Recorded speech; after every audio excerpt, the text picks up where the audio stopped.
انی انا ربک فاخلع علیک انک بالوادی المقدس طویٰ، اے موسیٰ اپنی جوتیاں باہر اتار دیجیے، جتنی دنیا کی محبت ہے اس کو باہر نکال کر اللہ کی عشق کی وادی میں آئیے۔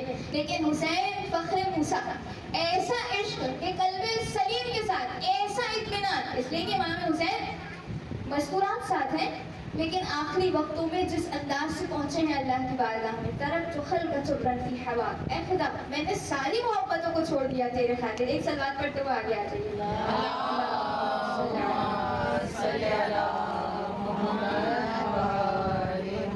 بارے بلندر نعرہ صلوات۔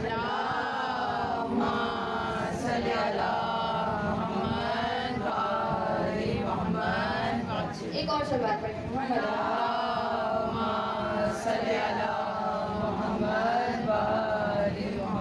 ہم بھی کہیں گے مولا سے مولا یہ وادی عشق اب عبداللہ ہے، یہاں ہم بھی آتے ہیں اطمینان قلب نصیب ہوتا ہے، اس لیے کہ جو خود اطمینان کی منزل پر ہو، اور یہی وجہ ہے کہ یہاں آنے کے بعد فرش ادا پر بھی جو کوئی مومنہ آ جائے تو یقیناً ایسا اطمینان قلب اسے نصیب ہوتا ہے کہ ظاہر ہے کہ امام حسین سے جتنا انسان منسلک ہوتا جاتا ہے مطمئن اطمینان کامل اس کے نفس میں آتا جاتا ہے۔ تو ہم بھی مولا سے کہیں گے مولا آپ کی مقدس وادی میں آ چکے ہیں بغیر کسی محبت کو لیے، اب آگے سنبھالنا آپ کا کام ہے یقیناً۔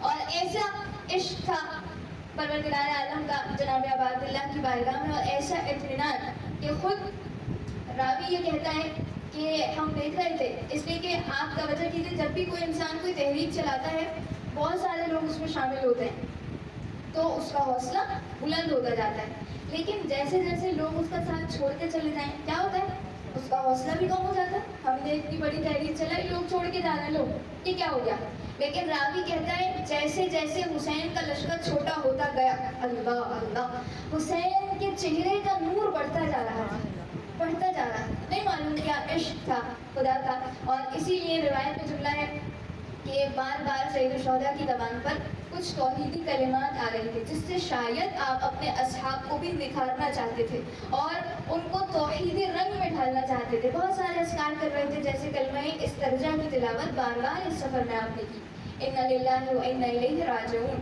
اسی طرح بار بار ایک ذکر آپ کثرت سے تلاوت فرماتے تھے، اور وہ ذکر کیا تھا، لا حول ولا قوة الا باللہ العلی العظیم۔ ہم سے بھی کہا گیا جب مصیبتیں آ جائیں، جب پریشانیوں میں گرفتار ہو جائے انسان تو بس ایک مدد طلب کرے، اور وہ خدا ہے، بزرگ و برتر کی مدد ہے، کہتا جائے لا حول ولا قوة الا باللہ العلی العظیم۔ کوئی طاقت نہیں ہے، کوئی قدرت نہیں ہے مگر یہ کہ سوائے خدائے عظیم کی قدرت کے علاوہ۔ لہٰذا یہ ذکر تھا جو بار بار امام حسین کثرت سے تلاوت کر رہے تھے اور اپنے اصحاب کو اس رنگ میں ڈھالنا چاہتے تھے۔ اور اسی لیے میں یہاں پر ایک جملہ کہتے ہوئے اپنے موضوع سے ہی متصل ہوتے ہوئے اصحاب کی بارگاہ میں آ جاؤں کہ جس انداز سے امام حسین نے اپنے اصحاب کو تراشا ہے کربلا میں، اگرچہ کے ساتھ تھے اور ساتھ ہونے کے باوجود امام حسین علیہ السلام مزید ان کو نکھارنا چاہتے تھے اور تراشنا چاہتے تھے۔ بار بار آپ کے کئی حکمت کے جملے ہیں، لیکن سوال یہ ہے کہ جیسے آج بھی انشاءاللہ ہمیں لشکر عباد اللہ سے لشکر امام زمانہ کی جانب انشاءاللہ آگے بڑھنا ہے، لیکن ایسی کون سی صفات تھیں جو اصحاب حسینی میں تھیں؟ اس لیے کہ کربلا میں 3 کیٹیگریز اگر ہم بنائیں، کچھ وہ تھے جو امام حسین علیہ السلام کی بارگاہ میں آ گئے، کچھ وہ تھے کہ جو نہیں آئے، لیکن کچھ وہ تھے جنہوں نے ساتھ چھوڑ دیا۔ جیسے کل بھی ہم نے آپ کی خدمت میں ذکر کیا کہ ضحاک ابن عبداللہ وہ شخص ہے جس کے بارے میں روایت نے لکھا کہ یہ وہ شخص تھا کہ جس نے شب عاشور امام کے ساتھ گزاری، سحر عاشور امام کے ساتھ گزاری ہے، لیکن عصر عاشور سے پہلے اس نے کربلا کو چھوڑ دیا، اور اس کا جملہ یہی تھا، مولا میں دیکھ رہا ہوں آپ تنہا رہ گئے، کوئی نہیں ہے آپ کے ساتھ، لیکن اے مولا اگر میں رہوں نہ رہوں قتل تو آپ کیے جائیں گے، اب ایسا کرتا ہوں کہ میں آپ کو چھوڑ کر چلا جاتا ہوں۔ مولا نے جملہ ارشاد فرمایا جانا چاہتے ہو تو چلے جاؤ، کوئی زبردستی نہیں ہے، اور یہ مولا کی بارگاہ سے چلا گیا۔ کچھ تو ایسے بھی تھے، لیکن کچھ ایسے بھی تھے کہ جن کے بارے میں ایسے جانسار کہ جناب مسلم ابن اوسجا جن کے بارے میں روایت میں جملہ موجود ہے، یہ پہلے صحابی تھے بارگاہ اب عبداللہ میں اپنی جان کو نثار کرنے کے لیے، تو روایت میں موجود ہے کہ جب یہ شہید ہو کر زمین پر گرے ہیں تو امام حسین علیہ السلام اور حبیب ابن مظاہر ان کے سرحانے آئے دونوں، اور جناب امام حسین نے سرحانے آنے کے بعد قرآن کی آیت پڑھی۔ کچھ وہ ہیں کہ جو اپنے وعدے کو پورا کر چکے، کچھ وہ ہیں جو منتظر ہیں. اور پھر اس کے بعد امام حسین کی جب یہ آیت تمام ہوئی تو جناب حبیب ابن مظاہر جناب مسلم ابن اوسجہ کے سرہانے کھڑے ہو کر ایک جملہ کہتے ہیں، اور وہ جملہ کیا تھا کہ اے مسلم میرے لیے سخت ہے کہ میں تمہیں اس عالم میں دیکھوں، لیکن اے مسلم تمہیں جنت کی بشارت ہو، تمہیں جنت مبارک ہو. یعنی ایسے ایسے عظیم و شان صحابی. اس کے بعد جناب حبیب کا ایک اور جملہ، اے مسلم اگرچہ کہ میں جانتا ہوں تمہارے بعد میں بھی اسی طرح قتل کر دیا جاؤں گا اور مجھے شہادت کے درجے پر فائز ہونا ہے، لیکن پھر بھی اے مسلم ابن اوسجہ میں چاہتا ہوں اگر کوئی وصیت کرنا چاہو تو جناب مسلم کی سانسیں ابھی باقی ہیں، خون بہ رہا ہے، ایسے عالم میں روایت کے جملے اوسی کا بحاضہ جناب مسلم ابن اوسجہ نے اشارہ کیا امام حسین کی جانب اور جملہ ارشاد فرمایا کہ میں تمہیں وصیت کرتا ہوں اپنے آقا و مولا ابا عبداللہ کے بارے میں. دیکھو اے حبیب اس حسین کا ساتھ نہ چھوڑنا. یعنی کچھ ایسے ہیں جو چھوڑ کے جا رہے ہیں، لیکن کچھ ایسے جانثار ہیں کہ آخری وقتوں تک، اور یہاں تک کہ ایک اور روایت کل بھی میں نے آپ کی خدمت میں ذکر کیا تھا کہ جو آخری وقتوں میں بھی شامل ہو رہے ہیں. اور یہ دو بھائی جن کا کل میں نے ذکر کیا، خطوف اور معاذ، جن کے بارے میں یہ کہا جاتا ہے کہ یہ دونوں شخصیات امام حسین سے کب جوائن کرتی ہیں. روایت کے مطابق جب امام حسین کے پاس کوئی نہیں تھا اور امام حسین نے صدائے استغاثہ کو بلند کیا، حل من ناصر ینصرنا، ہے کوئی جو حسین ابن علی کا ساتھ دے. تو یہ دونوں بھائی لشکر یزید سے لشکر امام زمانہ میں آئے، اور کس انداز سے آئے، کیا خیال کرتے ہوئے کہ آخری وقت ہے اور اب حسین کے پاس کوئی نہیں ہے. اگر حسین کا کوئی اور مقصد ہوتا تو اب شاید یہ کوئی معاہدہ کر لیتے، یہ کوئی صلح کر لیتے کہ اب میں تمہارے ساتھ یہ صلح کرتا ہوں اور معاہدہ کرتا ہوں، میری جان کو بخش دو. لیکن روایت کہتی ہے وہ دونوں بھائی کہتے ہیں نہیں، امام حسین نے ایسا نہیں کیا. یعنی کوئی ثبوت ہے یہ اللہ کی بارگاہ میں خالصتاً، توحید کی بارگاہ میں، اللہ کی بارگاہ میں بالکل خالص ہے اور اللہ کے لیے انہوں نے قیام کیا، عشق الہی میں اپنی جان کو فنا کرنا چاہتے ہیں. لہٰذا یہ کہتے ہوئے دونوں بھائی لشکر یزید سے کب، جب امام حسین آخری وقت صدائے استغاثہ کو بلند فرما رہے ہیں، لشکر یزیدی کو چھوڑ کر جوائن کیا ہے لشکر ابا عبداللہ کو اور کامیابی کی سند پائی ہے. تو سب سے امپورٹنٹ چیز جو ان تمام اصحاب میں مجھے اور آپ کو دکھائی دیتی ہے کہ ساتھ وہی رہے کہ جو ڈٹے رہے، جن کے اندر استقامت تھی، اور یہی استقامت کی صفت انشاءاللہ ہمیں لے جائے گی بارگاہ امام زمان اجل اللہ تعالی فرجہ شریف میں.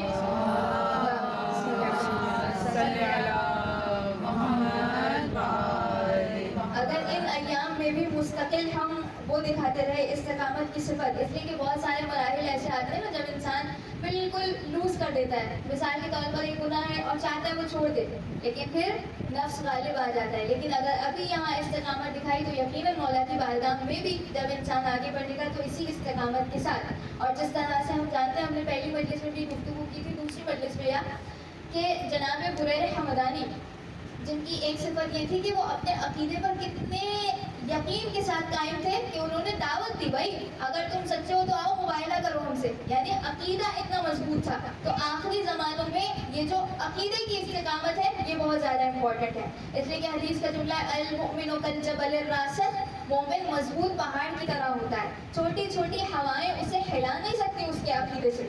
لہٰذا فرمایا سب سے زیادہ اہم ترین چیز انسان کے لیے اس کا عقیدہ.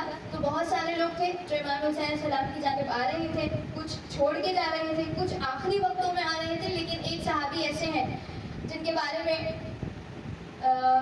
امام زمانہ حجت اللہ بقیت اللہ امام یسر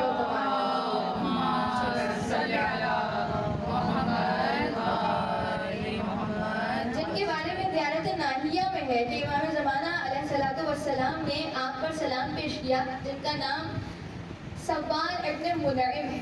سوار ابن منعم اس لیے کہ یہ کربلا کے ایک منفرد صحابی ہیں جن کے بارے میں روایات نے لکھا کہ یہ وہ صحابی ہیں کہ جو کربلا میں شہید نہیں ہوئے، صرف زخمی ہوئے ہیں. اور شہید کہاں ہوئے ہیں؟ جب ان کو گرفتار کر لیا گیا. 50 سال کا سن ہے اور کوفے سے انہوں نے امام حسین کو جوائن کیا.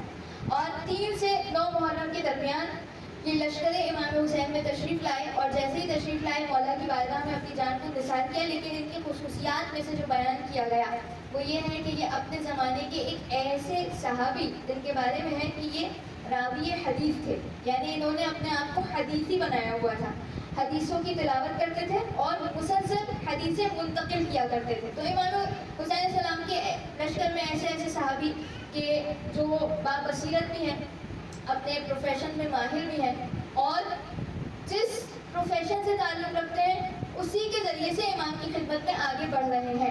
لیکن کیا کہنا اس صحابی کا کہ جو امام حسین علیہ السلام کے لشکر کو اس وقت جوائن کرتا ہے کہ جب اس کے ضمیر نے ملامت کی، جسے حر ابن یزید رحائی کہا جاتا ہے. اور ہم سب سنتے ہیں، بار بار سنتے ہیں، اور جو مزید جاننا چاہتے ہیں اس روایتوں کو اور اس تاریخ کربلا کو، تو وہ انشاءاللہ صبح 9 سے 10 بجے ہادی ٹی وی چینل پر ضرور دیکھیں. پروگرام چراغ ہدایت کے نام سے، اس کو خواہر سیما ہی اس میں گیسٹ ہیں اور اس کو بہترین طریقے سے لے کے چل رہے ہیں.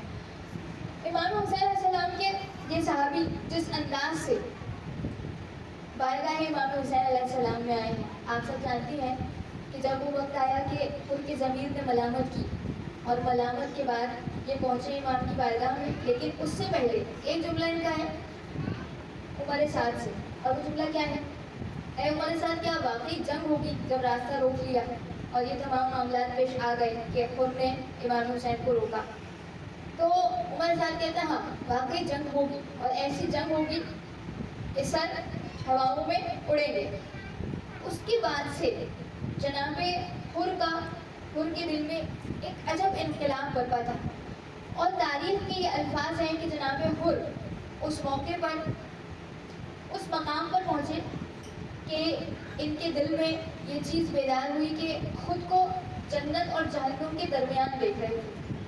سورہ حشر کی آیت ہے نا، لا یستوی اصحاب النار واصحاب الجنہ اصحاب الجنۃ هم الفائزون. یقیناً اصحاب جنت کامیابی کی منزل پر ہیں، جنت اور جہنم کے درمیان خود کو دیکھ رہے ہیں. اسی لیے روایت میں ہے کہ جب جناب حر منقلب ہو رہے تھے تو اس موقع پر عمر سعد کے لشکر سے ان کا ایک خطاب بھی ہے کہ جس میں انہوں نے دلائل کو پیش کیا، اور دلائل کو پیش کرنے کے بعد امام حسین علیہ السلام کی بارگاہ میں تشریف لائے، اور خطاب کے انداز سے عمر سعد سے بار بار مکالمہ ہے.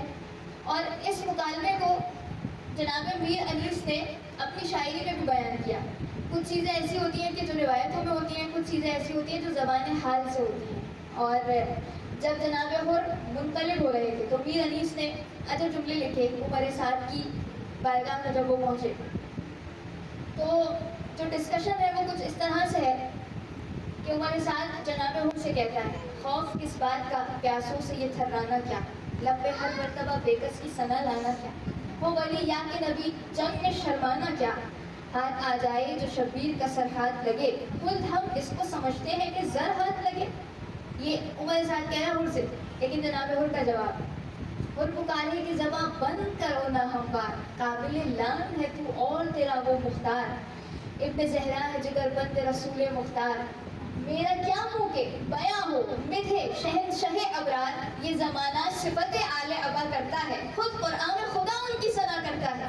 اور جب مسلسل امام حسین کی حمایت کر رہے جناب حر، تو عمر سعد کہتا ہے کہ تخت بخشا ہے محمد کے نواسے نے کتاج، جن کو کہتا ہے سخی دل وہ تو خود ہے محتاج، کون سا باپ تجھے شاہ نے دکھلایا ہے، کہیں کوثر کی تو چھیٹوں میں نہیں آیا ہے.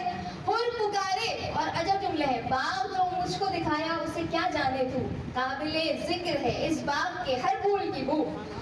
اور جس انداز سے آگے بڑھے تو میر انیس سے بہت خوب کہا کہ نار سے دور کی جانب اسے لائی تقدیر، ابھی ذرہ تھا ابھی ہو گیا خورشید منیر، شافع حشر نے خوش ہو کے بہل کی تقصیر، تکیہ زانو شبیر ملا وقت اخیر.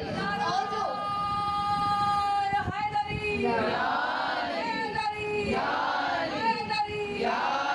محمد وآل محمد صلوات اللہم صلی علی محمد وآل محمد. باپ جو مجھ کو دکھایا اسے کیا جانے تو، راحت روح ہے جس باپ کے ہر پھول کی بو، نام کوثر کا نہ لینا مجھے جوش آتا ہے، انہی کوثر سے تو بے ہوش کو ہوش آتا ہے. اور یہ جملہ کہا کہ نار سے نور کی جانب اسے لائی تقدیر، ابھی ذرہ تھا ابھی ہو گیا خورشید منیر شافع حشر میں خوش ہو کے پہل کی تفسیر تکیہ زانو شبیر ملا وقت اخیر اور جو اقبال و حشم فوج خدا میں پایا اور جو اقبال و حشم فوج خدا میں پایا جب ہوا خاک تو گھر خاک شفا میں پایا. یعنی ان کے در پہ آ کے خاک بننا کمال ہے. توجہ ہے آپ کی؟ یعنی جب کوئی ان کے در پہ آ کر خاک بن جائے تو یہ خاک کو ذرہ نواز بنا دیا کرتے ہیں. اور فرمایا آپ نے اس لیے کہ پروردگار عالم نے ہر انسان کو خاک سے خلق کیا اور اسے مٹی میں ملنا ہے اور اسی مٹی کے جوہر سے مختلف قسمیں ہیں انسان کی جو انسان اپنی ساری زندگی میں انجام دیتا ہے. لیکن پھر جب اسی مٹی میں ملا دیا جائے گا تو وہی کامیاب ہے, وہی کامران ہے جو خاک ساری کے ساتھ اپنی زندگی کو گزارے. کہاں؟ اللہ کی بارگاہ میں بھی اور اس کی حجت کی بارگاہ میں بھی. اور یقیناً یہ خاک ساری انہی کربلا والوں سے ہم نے سیکھنی ہے. اور یہی وہ اور خود امام حسین السلام کی یہ صفت بھی کہ آپ کتنا خاضع و خاشع ہیں. آپ کے اصحاب کے درمیان آپ نے کوئی تفریق نہیں کی ہے. آپ کے اصحاب میں غلام بھی ہیں, انصار بھی ہیں, مہاجر بھی ہیں, سب ہیں, غیر مسلم بھی ہیں. لیکن جب ایک غلام کہتا ہے نا جس کا نام جون ہے اور وہ کہتا ہے کہ مولا میرا خون شاید بدبودار ہے اور میرا قبیلہ وہ نہیں ہے, میں یہ غلام ہوں, شاید میرے خون میں وہ اثر نہیں ہوگا کہ جس کی وجہ سے آپ مجھے میدان میں جانے کی اجازت دیں. تو امام حسین نے دعا دی اور جون کو اجازت دی. تو روایت کے جملے ہیں جو علی اکبر کے ساتھ امام حسین کا رد عمل تھا اپنے جوان بیٹے کے ساتھ ویسے ہی ایک غلام کے ساتھ تھا. کتنی تواضع, کتنی خاکساری کے ساتھ جب روایت کہتی ہے کہ جناب علی اکبر کا آخری وقت اور چھٹے امام فرماتے ہیں جب علی اکبر کی قبر پر جاؤ نا تو 3 چیزوں کو ضرور انجام دینا, 3 مرتبہ اپنا رخسار علی اکبر کی قبر پر رکھنا. اور سوال کیا مولا ایسا کیوں؟